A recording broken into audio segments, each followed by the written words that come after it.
బెంగళూరులో ఉన్న కాటేరమ్మ టెంపుల్లో కొన్ని విశేషాలు. అక్కడికి వచ్చిన భక్తులు వాళ్ళ సమస్యలు ఇలా రాసి ఇక్కడ తగిలిచ్చి వెళ్తున్నారు. ఇక్కడ ఆర్సీబీ గురించి కొన్ని, ఇక్కడ మందు packet, tablets, photos, lockets, watches, money అన్నీ ఉన్నాయి. వాళ్ళ కోరికను అమ్మవారికి ఇలా తెలుపుతున్నారు భక్తులు. ఇక్కడ 300 సంవత్సరాల నాటి ఒక మర్రి చెట్టు అయితే ఉంది. భక్తులు 6 వారాలు లేదా 9 వారాలు దీనికి ముడుపు కట్టి పూజ చేస్తే వారి కోరుకున్న కోరిక తీరుతుందని భక్తులు భావిస్తూ ఉంటారు. ఈ చెట్టుకైతే ఎటువైపు చూసినా మనకు ముడుపులే కనిపిస్తూ ఉంటాయి. ఈ అమ్మవారు మహాశక్తివంతమైందని, మనకు కోరిన కోరికలు తీరుస్తుంది అని చెప్తూ ఉంటారు.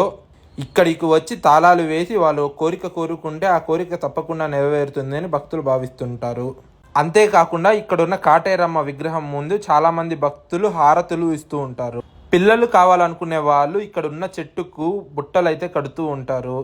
మద్యంలో బానిసైన వారికి విరుగుడు మందు కూడా ఇక్కడ ఇస్తూ ఉంటారు. ఇక్కడ దిష్టి పోవడం కోసం కొబ్బరికాయ, నిమ్మకాయ మరియు తాడులు అయితే మనకిస్తూ ఉంటారు. ఇక్కడ నిత్య అన్నదానం కూడా ఉంటుంది. బెంగళూరు చుట్టుపక్కల ఉంటే ఈ టెంపుల్ని ఖచ్చితంగా విజిట్ చేయండి. అలాగే మన అకౌంట్ని ఫాలో చేయండి.